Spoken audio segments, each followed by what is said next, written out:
Hey, strong friends, welcome back to the Courtney for Life podcast. I am joined again by the beautiful Coach Kayla. And today we're talking about ego training and really training with your ego. So we're going to dig right in. This was a conversation that Kayla actually wanted to have. So she's going to be kind of leading most of it, but it is going to be like a back and forth conversation about how we've kind of experienced this in our own training, and then also from a coaching perspective, like how we see this and what happens when it comes up with clients, and then kind of like how to navigate through it. So hopefully this is a very beneficial podcast or YouTube video if that's how you're watching us today. So I'm going to dig right in. So I want to know how Kayla perceives ego lifting, or what does training with your ego mean?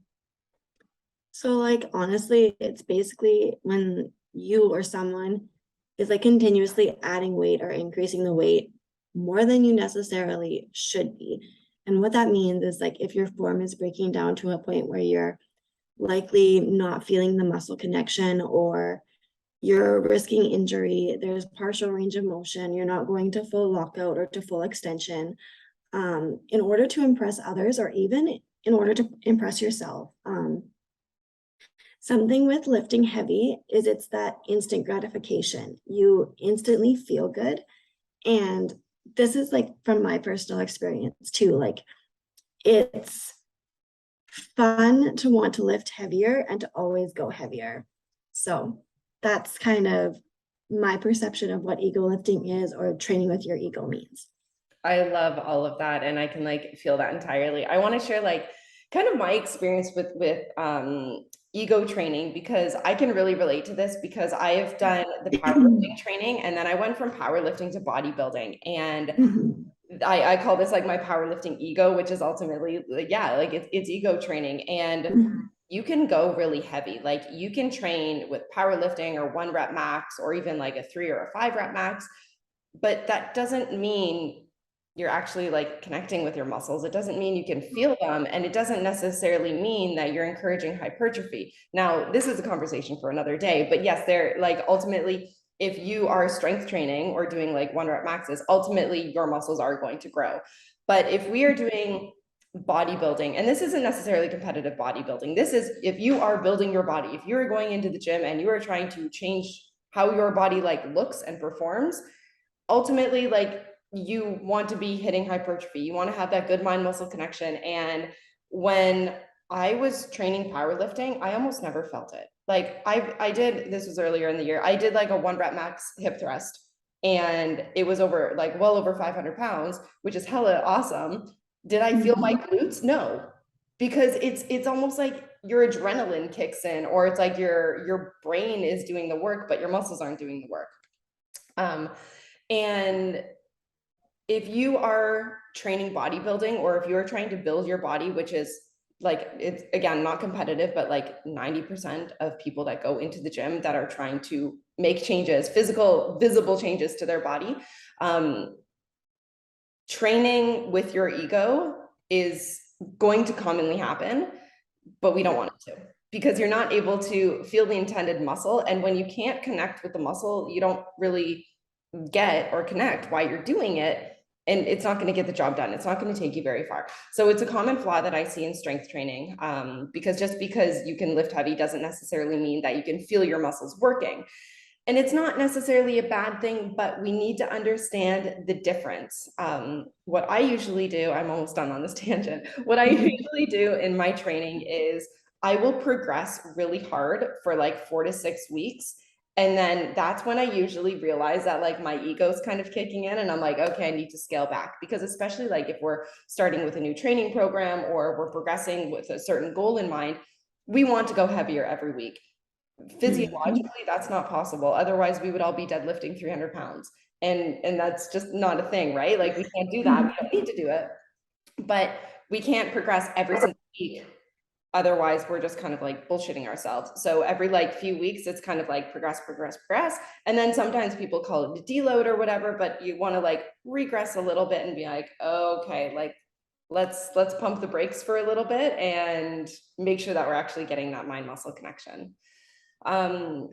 So what would, I think we've kind of unpacked this a little bit, but what would an ego in the gym look like, so that the listeners or viewers can kind of understand maybe this is where they're seeing it on themselves. So if you're like consistently always looking to improve in the weight area, that can definitely be a sign that you're ego lifting in the gym. If you're always looking to like grab heavier weight or to increase weight in some aspect. If you're poor form and control, like you're not using any sort of tempo, if you're using basically all momentum, some momentum is okay. Momentum is not a bad thing, but you want to ensure that your form and your control and your mind to muscle connection is also there, especially if you're looking for hypertrophy, like if you're looking to grow your muscles. You need to ensure that you have that control, you're feeling the muscle, you're not just using all momentum. Even if you're noticing, like if you're doing a deadlift and your back is starting to round a lot, like more than it would if you were doing like a lower weight, then that's like, okay, I maybe need to scale this back a little bit. I need to come down on weight. And this is where like form check videos or videoing yourself in the gym can be super, super handy, because like you don't always feel when this is happening. And this is why I do it with myself. Like I'll video myself and then I'll watch the video back and I'm like, oh, I can do better than that.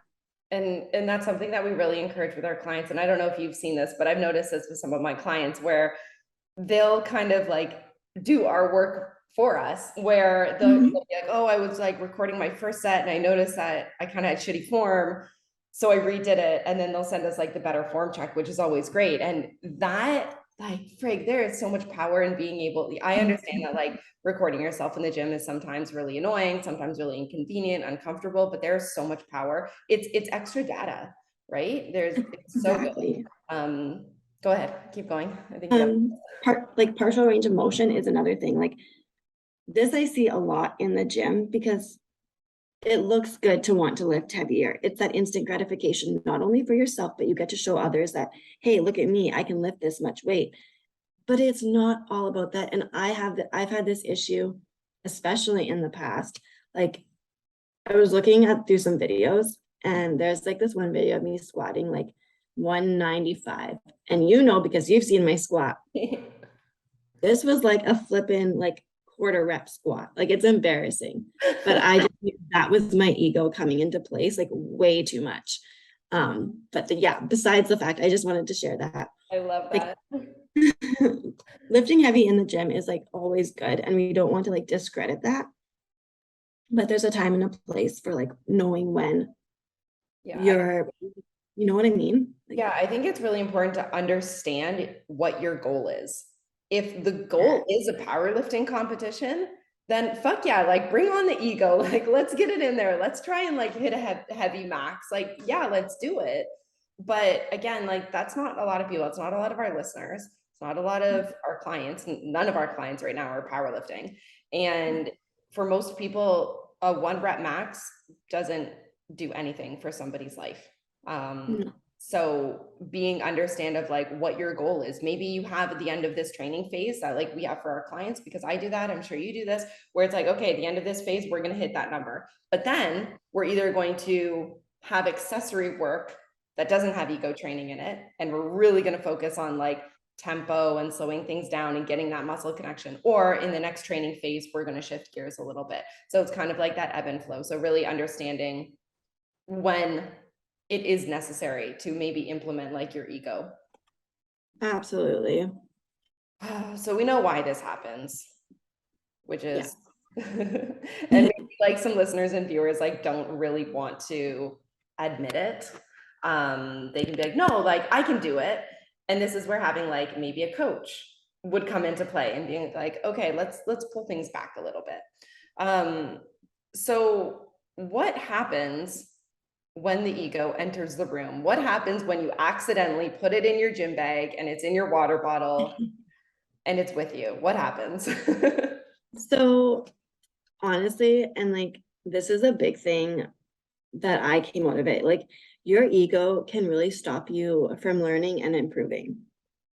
And this is something that I've noticed with myself when I decided, when I started with you, we like regressed a little bit with a few movements, and we started focusing so much more on improving my form, my technique, and learning the proper movement patterns for that movement, Yeah. rather than just going heavier, heavier, heavier all the time and not looking at that form.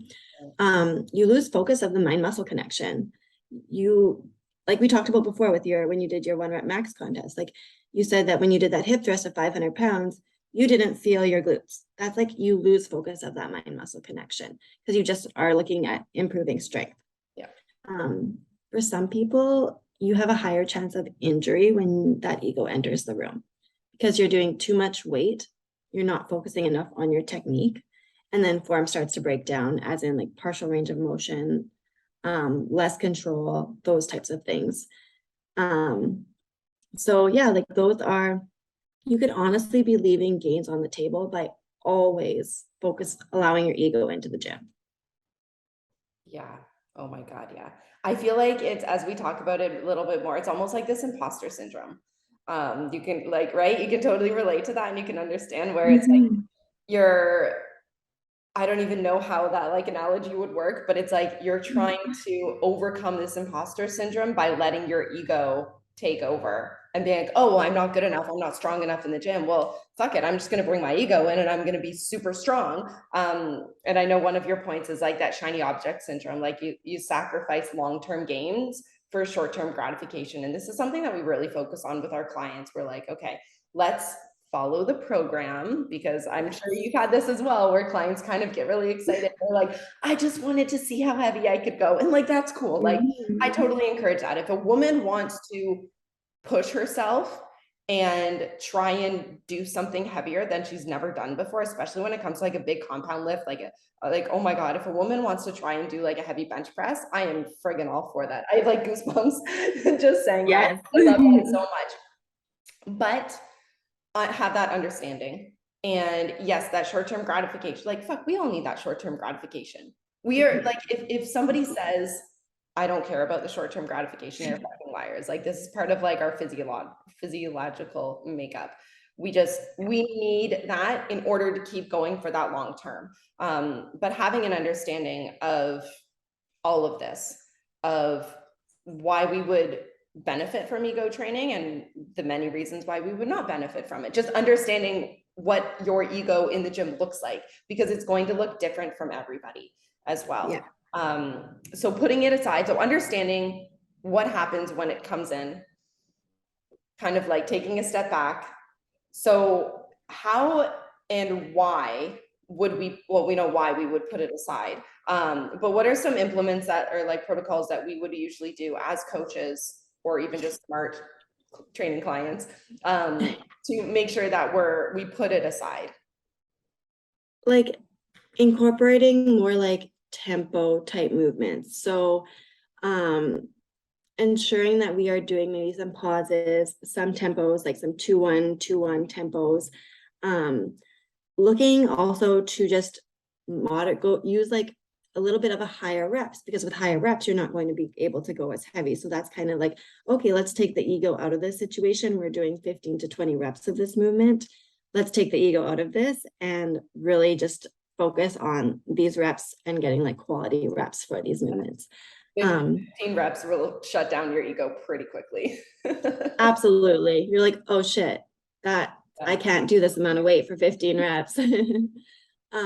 But training through a full range of motion as well, and really like focusing on that full range of motion and ensuring that you're hitting full extension, full lockout, those types of things, and having good form and technique, and just like be patient with yourself. It's okay to not be lifting super, super heavy all the time, and to be able to scale back and focus on other things within your training. This is what's going to advance you as a trainee. This is what's going to make you a better trainer, in all of it, like honestly. And then go ahead. Go ahead. No, you go ahead. I just want to add in, you're talking about like mastering like full range of motion and tempo. One of my clients, I just gave her a dumbbell goblet squat with a 5-1-2-1 tempo. And I've done kinds before where and I've challenged them. This is the ultimate squat test. If you can do a 10-second tempo on the way down, you can train. You'll get the full range of motion. You won't have your ego. You'll understand better form, and you will very likely have a higher chance of connecting to better mind muscle connection. Yeah. It sucks. And my client literally wrote like, I hate you in her program. And I'm like, I'm not doing this to be a shithead. I'm doing this to help you because we have these goals. Yeah. So, okay, keep going. So like another thing, like get a coach's feedback, like that can be, or someone who you look up to, that is huge. And I say this to my clients all the time, just because I'm not asking for a specific, and I know you do this too, because this is where I learned it. But if you don't have, if there's not like a form, if I'm not asking for a specific form check video and you just want reassurance in that movement, just send it. Oh my Just God, send yeah. it to me. I love that. I have some clients where I'm just like, send me everything, send me every single thing, and let's just build your confidence that you know that you're doing everything properly more than just what I ask of you. One of my favorite ways to better understand mind muscle connection is to watch movement videos on YouTube. I've sent some of these to clients before. I think it's called like Muscle in Motion is one of the best ones. And if like I'm going into the gym, and I think one of the hardest muscle groups to connect with is your back, because you can yank things so easily. You can do things wrong so easily. You can get back injuries so easily, but it's really hard to see your muscles working because you can't see behind you, right? So I will go in, and if I'm doing like a back day before, when I'm having like my pre-workout or whatever, I will watch these movement videos, and I can see like, and you don't need to know anatomy in order to like understand this, but if you can see like how your muscle fibers work and how your muscles like move and shape as you're going through a range of motion, if you can take that with you into the gym, and as you're doing a lat pull down, you're like, okay, I know that things are moving. That's one of the best ways for you to get better mind muscle connection. And I think it's almost one of the easiest things, because like it's on our phones. It's literally available for us anywhere. Absolutely. And talking about back training, like I find that my mind muscle connection with my lats, like that is a tough one for me to really master. And that is one specific area on my body that I find I really have to focus on connecting with in order to get it. Yeah. So. But I love it. It's almost like so empowering. I love that. It is. I do too. So when would ego training be a good thing? We've kind of talked about it a little bit more, but let's just like list a few quick, clear points.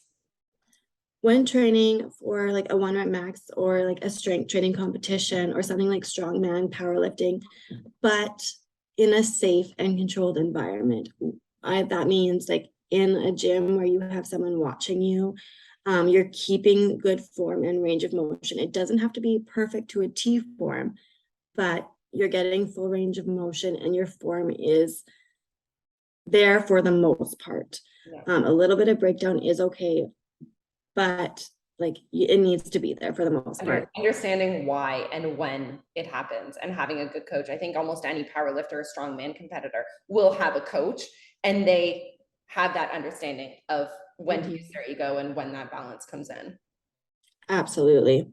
Even when ego lifting, like I do think it's important to still use a full range of motion as like even as an advanced training. Like I don't necessarily think that a beginner trainee needs to be doing like 1 rep maxes or like looking to like max out everything. I really don't think a beginner needs to be doing that.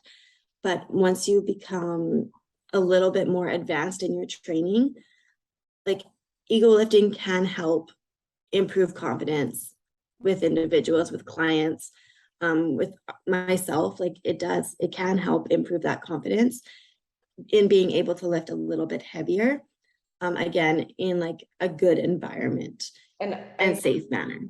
I think like you and I can relate to this when we're doing like our competitions, when we're doing like our physique competitions, and we're not trying to do 1 rep maxes when we're doing bikini training, but we're also not training with like 5-pound dumbbells.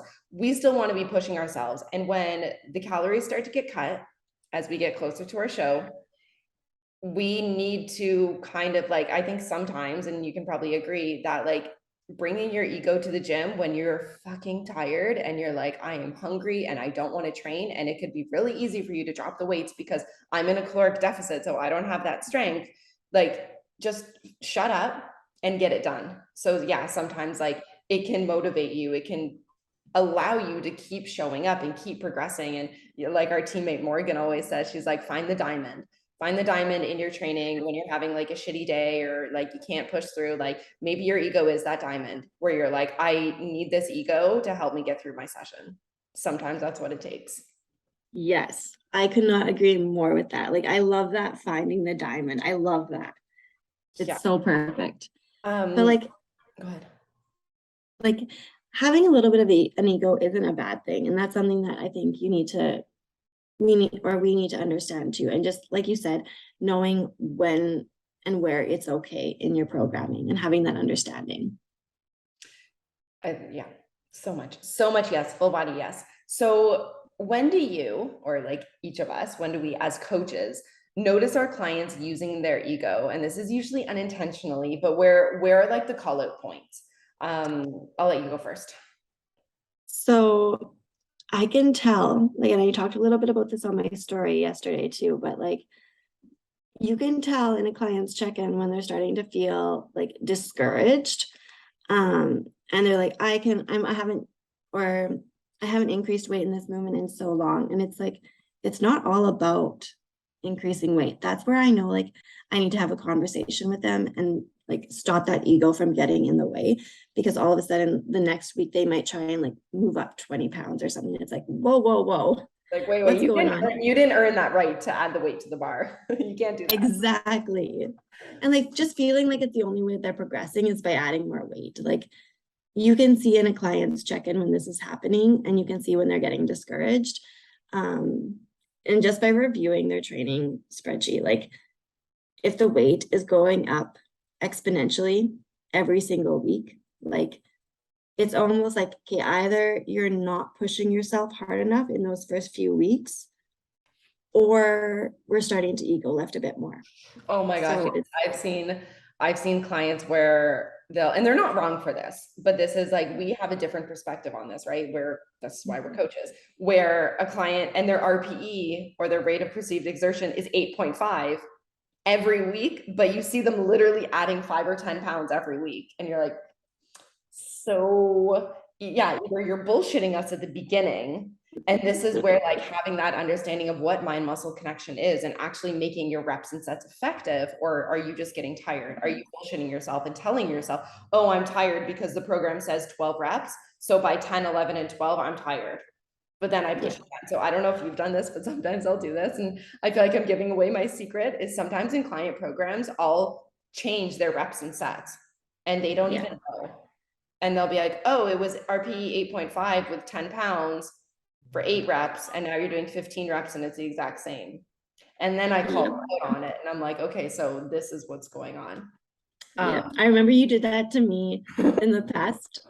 And that's how I learned this, because I do this with clients now too. I'll go in and I'll just like randomly like just change things and not tell them. And I remember you doing this to me. And I was like, wait a minute, I didn't think I was doing this many reps last time. And then we talked about it and you're like, yeah, this is what I was doing. And I'm like, oh. But it's like not a hard lesson to learn, but you learn it and you're like, oh, I can push myself a little bit more. So it's a good thing. We're good coaches, I promise. Exactly. I want to wrap this up, and I want each of us to leave a takeaway. Just for the listeners, to the viewers, because we talked about ego training, the goods and the bads of it, and like how to find this balance, like what's going on with your ego. So I think anyone who says they don't train with their ego is a liar. Eventually it's going to happen. If you have been resistance training, even with a coach for like more than a year, you're going to have some kind of element of ego training involved, like definitely. And it's more so subconsciously. It's not a bad thing, but it's like a fixed mindset. It's going to happen, but having that awareness and that growth mindset and being able to understand it, see it, know how and when it will come up in your training, because inevitably it's going to happen. Maybe it happens more so with your leg days or when you're doing leg press where you're like, I know that I'm going to like ego train. So there's a time and a place where it's okay, and to be aware of it, be aware of your goals and the reasoning for it. And if you're not sure, ask somebody. If you have a coach, this is what your coach does. Don't feels silly because you're asking them for help, and like you have the program, you have the clear guidance, but you're still asking about it for confirmation. Have that understanding so that it makes sense to you. I could not agree with you more on any of that. I agree 100%. Like training with your ego is okay sometimes when it's done properly with awareness, when you can understand it and when you can call yourself out on it. Like your training experience does matter when it comes to training with your ego, because training with my ego now looks a lot different than what it looked like 6 to 10 years ago. For example, when I was doing that 195-pound squat, and like I don't do that kind of stuff with training with my ego like that anymore. It's different now. I'm more of aware of it. I understand it, and I can tell when I am doing it and when I need to like kind of almost scale back in a sense. I So think, you call yourself out on it. yeah, I think we can both agree that the bodybuilding aspect, and both of us like prepping and competing, and I'm not encouraging this for everybody, but that has shifted my mindset a lot. Even like I've been competing for a few years now, but every time I'm in prep, it's like this whole different approach and this whole different mindset. And I learn something new and different every time. And like really having a better understanding of like mind muscle connection and training with your ego. I feel like there at least a few times, like within prep, I'm like, oh shit. And I have like these realization or aha moments. I'm like, oh my God, I didn't even realize I was training with my ego. And now I can feel it differently and things like that. Like there's so many good golden nuggets in this conversation. Thank you, Kayla. Thank you for your time. Thank you for your education and for wanting to have this conversation. I know that this is going to be really helpful for the listeners and viewers. Thank you for hanging out with us today. I hope you enjoyed something and got a good takeaway from all of this conversation. If you do have questions, you know that you can reach out to either of us on many different platforms. And I guess that's it. We'll wrap this up and we'll talk later. Bye, strong friends. Bye.